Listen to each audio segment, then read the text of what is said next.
তোমার কেন হচ্ছে? বাচ্চাদের জন্য এত চিন্তা? তুমি ওদের মা না মাসি? একবার দেখাও আমাকে নিজের মুখটা।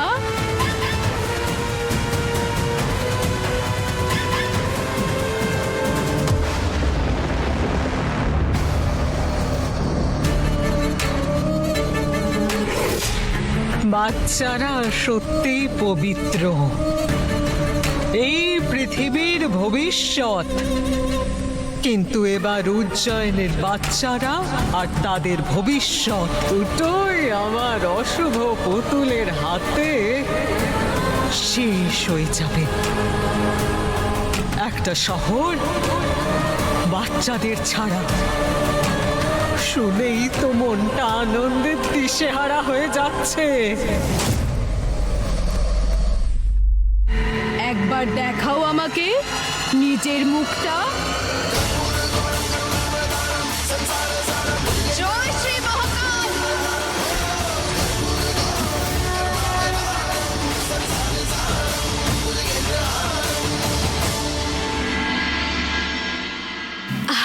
জয় মা দুর্গা, আসুন আসুন বসুন।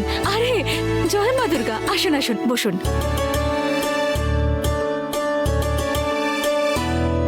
আজকের নিউজ দেখেছো? এখনকার বাচ্চাদের সঙ্গে সব কি হচ্ছে? আরে নিউজের কথা কি বলছো দিদি? আমি তো নিজের চোখে দেখেছি। আরে ওই যে নেহা আছে না, নেহা। হ্যাঁ, যে স্কুটি চালায়। হ্যাঁ সে। আরে ওর মেয়েরও তো ওই এক রোগ হয়েছে জানো দিদি, একেবারে পুতুলের মতো হাব ভাব করছে সে। খুব খারাপ অবস্থা।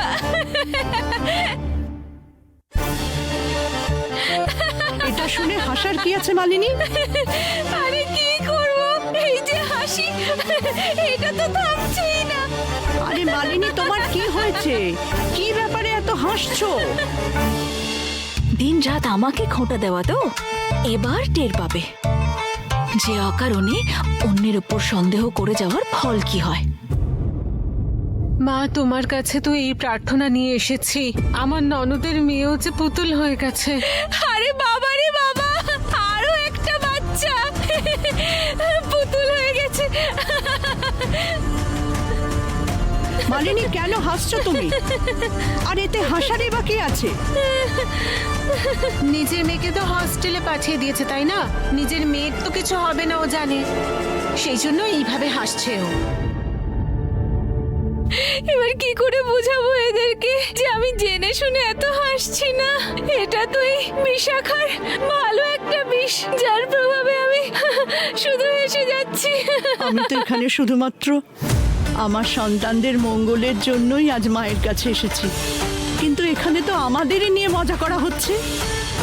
এখন মনে হচ্ছে যে এই পরিবারের অনেক অহংকার হয়েছে অর্থের।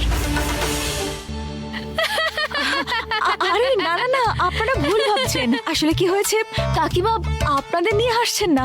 আসলে কাকিমা টেনশন কমানোর ওষুধ খেয়েছেন, আর সেটা খেয়ে সাইড এফেক্ট হয়ে গেছে। হ্যাঁ, আপনারা বসুন না। কাকিমা, কাকিমা, দেখলেন তো দিন রাত আপনি আমার উপর সন্দেহ করেন না। আজ আমি এই বিষয়ে আপনাকে সাহায্য করলো, সেই জন্য আমার কথা শুনুন আর ওদের থেকে দূরে থাকুন। লোক তো কিছু বুঝতেই পারছে না, শুধু কথা শুনিয়ে যাচ্ছে। চলুন কাকিমা, চলুন। করো আমি এখন। আসুন। নমস্কার নমস্কার নমস্কার। পদ্মা দিদি, দেবী মায়ের পুজো কখন শুরু হবে? কিছুক্ষণের মধ্যেই। আচ্ছা দিদি, আপনি তো বলেছিলেন যে আপনার বৌমা নিজেই ভজন গাইবে, তা কোথায় সে? এই কোথাও একটা আছে, ব্যস্ত আছে কাজে, অনেক কাজ আছে তো বাড়িতে, চলে আসবে। আপনারা বসুন না। কি জানে প্রতিজ্ঞা কোথায় গেল?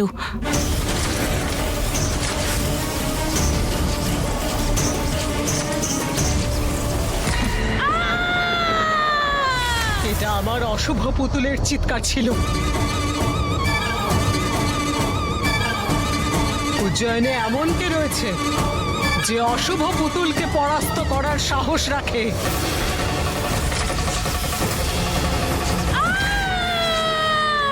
আমাকে এখনই অশুভ পুতুলের কাছে যেতে হবে।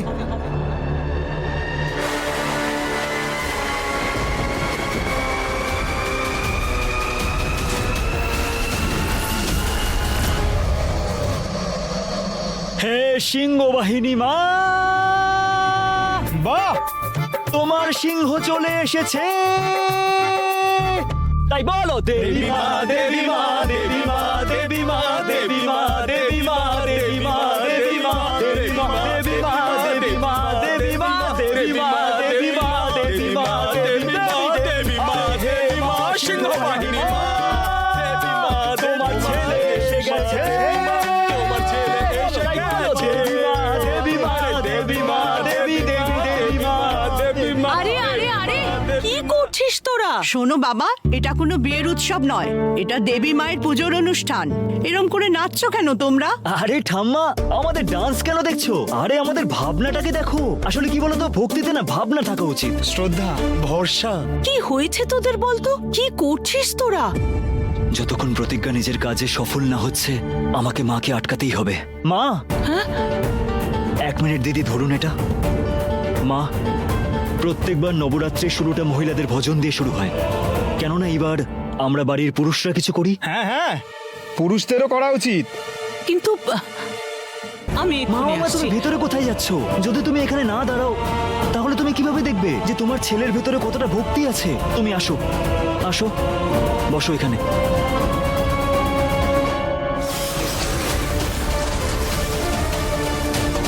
একজন পুতুল হয়ে বাচ্চাদের কাছ থেকে শৈশব কেড়ে নিচ্ছ। এর চেয়ে বড় পাপ এই সংসারে আর কিছু হতে পারে না। তাই আজ আমি তোমার পাপের বিনাশ করেই ছাড়বো।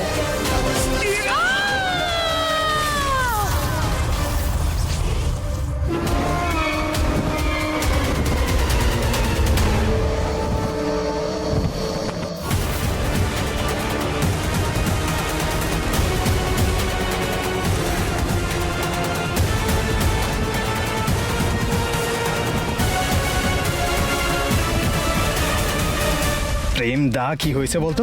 ফালতু ফালতু আমাদেরকে নাচাচ্ছিস কেন? যেটা বলছি সেটা চুপচাপ কর, না হলে আমার মা রেগে যাবে, ঠিক আছে? ঠিক আছে ঠিক আছে, বস এবার। তাহলে সবাই মিলে বলো জয় দেবী মা, জয়। আচ্ছা বাবা, এতই যখন ভক্তি, তাহলে কোন একটা ভজন গিয়ে শোনাও।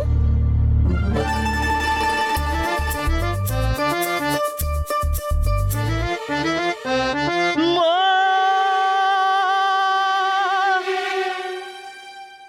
যাকে ডেকেছো সেই লোকেরা অসাধারণ ধরনের হয়। চলো, ডাক এসে গেছে, দেবী মা ডেকেছে। আবার বলো, চলো, ডাক এসে গেছে, দেবী মা ডেকেছে।